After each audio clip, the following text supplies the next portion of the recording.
Bonjour et bienvenue sur Atech. Aujourd'hui, on va parler d'un avion expérimental qui ressemble à un croisement entre un missile, un oiseau futuriste et un pari un peu fou de la NASA.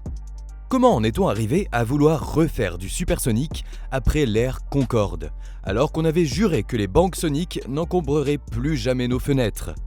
Comment le X-59, ce jet à nez interminable sans pare-brise avant, espère-t-il vraiment casser le mur du son avec un simple bruit de portière de voiture au lieu d'un coup de tonnerre? Et surtout, si la NASA réussit son pari de vol supersonique silencieux au-dessus des villes, qu'est-ce que ça change concrètement pour nos futurs voyages? Pour comprendre pourquoi le X-59 existe, il faut revenir au problème que l'aviation n'a jamais réellement résolu, le banc sonique.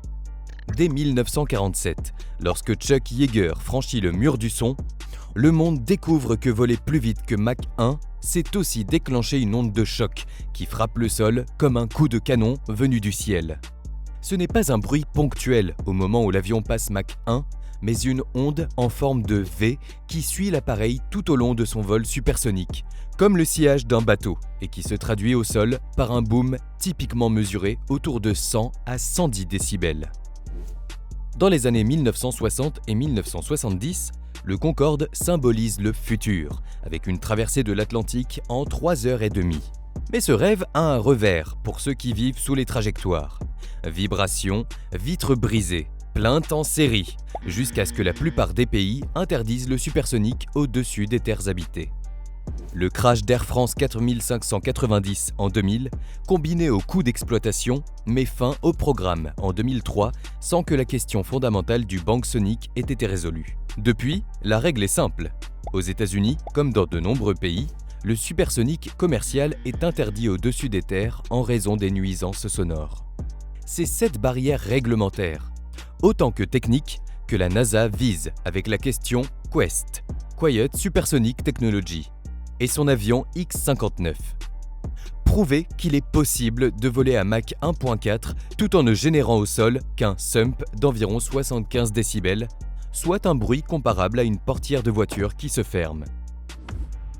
Pour passer de l'orage au coup de porte, les ingénieurs ont complètement revu la façon de dessiner un avion supersonique.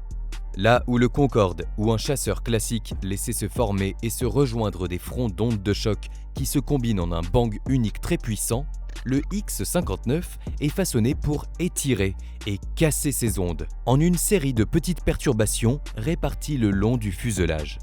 Les tests en soufflerie, notamment en collaboration avec des partenaires comme la JAXA au Japon, montrent qu'en allongeant beaucoup le nez et en soignant chaque courbure, on peut empêcher les chocs de se fusionner en une onde de choc frontale brutale, ce qui réduit le pic de pression ressenti au sol.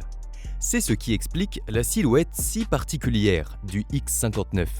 L'appareil mesure un peu moins de 30 mètres de long, dont près d'un tiers rien que pour le nez, extrêmement effilé. Ce choix n'est pas esthétique, il sert à prédécouper l'air de façon à lisser les ondes et à distribuer leur effet. L'autre décision clé est la position du moteur. Au lieu de le mettre sous les ailes, la NASA et Lockheed Martin l'ont installé sur le dos du fuselage, avec un ventre très lisse sous l'avion, pour limiter la formation supplémentaire d'ondes de choc dirigées vers le sol. Ces formes sont le résultat de milliers d'heures de simulation CFD sur supercalculateur et de campagnes de visualisation en soufflerie utilisant des techniques comme la photographie Schlieren, qui rendent visibles les ondes de choc. L'objectif est de vérifier que le profil sonore au sol reste bien dans la zone ciblée autour de 75 EPNdB, la métrique utilisée pour mesurer ce sump perçu. Mais pour obtenir ce nez interminable, il a fallu accepter une conséquence spectaculaire. Le X-59 n'a pas de pare-brise avant. Vu de l'extérieur, on dirait presque un avion sans cockpit, alors qu'en réalité, celui-ci est reculé vers le milieu du fuselage, sous une verrière offrant surtout une vue latérale et vers le haut. Pour voir devant, les pilotes n'ont donc pas de vitres, mais un External Vision System, XVS, développé par la NASA. Un ensemble de caméras haute définition à l'avant et sous le nez qui alimente un écran 4K dans le cockpit, donnant une vue reconstituée de l'extérieur.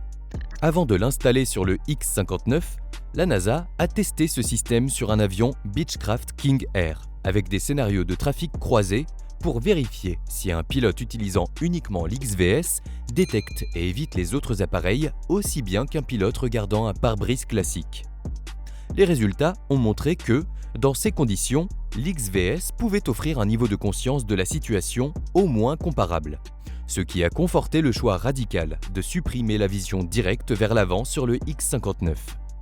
Du point de vue propulsion, le X-59 utilise un moteur issu de la famille des F404 de General Electric, dérivé notamment de ceux équipant les FA-18, adaptés pour délivrer environ 22 000 livres de poussée et permettre un vol de croisière visé autour de Mach 1.4 à 55 000 pieds. La construction de cet appareil, très inhabituel, a été confiée à Lockheed Martin Skunk Works, le bureau d'études légendaire de Palmdale en Californie, déjà à l'origine de projets comme l'U-2 ou le SR-71. Le X-59 est un démonstrateur unique. Un seul exemplaire est assemblé, sans plan de lancement d'une petite série. Les équipes utilisent massivement des matériaux composites et une fabrication très contrôlée, car le moindre défaut de surface pourrait perturber localement les ondes de choc. Avant de voler, le X-59 passe par une longue période d'essai au sol. En juillet 2025, des essais de roulage sous puissance propre sont réalisés, puis le 28 octobre 2025, l'avion effectue finalement son premier vol depuis Palmdale jusqu'au centre de recherche Armstrong de la NASA. Ce premier vol se fait en régime subsonique, avec un avion de chasse F-15 en escorte, et sert surtout à valider l'intégration des systèmes de vol, de commande, de l'XVS et des instruments. C'est une étape symbolique importante. C'est la première fois depuis 20 ans que la NASA met en l'air un nouvel avion X piloté pour la recherche aérodynamique. L'objectif final du programme Quest ne se limite pas à démontrer une belle prouesse d'ingénierie, mais à produire des données pour changer potentiellement les règles du jeu. Une fois les essais de vitesse et d'altitude menés au-dessus de zones de test, la NASA prévoit de survoler plusieurs communautés volontaires aux États-Unis avec le X-59 en régime supersonique et de mesurer à la fois le bruit et la perception des habitants. C'est un point clé. Pour la première fois, des recommandations réglementaires sur le supersonique au-dessus des terres pourraient être basées non seulement sur des seuils physiques de décibels, mais aussi sur ce que les gens déclarent vraiment ressentir dans leur vie quotidienne. En parallèle, la NASA mène des campagnes où elle simule, dans des maisons types, le bruit de ces bangs assourdis, afin de déterminer le seuil d'acceptabilité par le public. Si les tests confirment qu'un avion comme le X-59 peut voler à Mach 1.4 en ne produisant au sol qu'un bruit perçu d'environ 75 décibels, et si les habitants jugent cela acceptable, la NASA transmettra ces résultats à l'Organisation de l'aviation civile internationale, OACI, et aux régulateurs comme la FAA pour soutenir la création de nouvelles normes. Le calendrier visé prévoit que les données devraient être suffisamment mûres autour de 2027 pour alimenter ce débat sur l'assouplissement possible de l'interdiction du supersonique au-dessus des terres. À ce stade, le X-59 reste un démonstrateur technologique. Il ne transportera pas de passagers. Mais s'il tient ses promesses, il pourrait ouvrir la voie à une nouvelle génération de jets civils à grande vitesse conçus pour voler au-dessus des continents, avec des temps de trajet divisés par presque 2 sur certaines grandes liaisons. Voilà ce qui conclut ce décryptage. Merci d'avoir suivi jusqu'au bout. Si la vidéo vous a plu, n'hésitez pas à laisser un like et à nous dire en commentaire votre avis sur cette situation.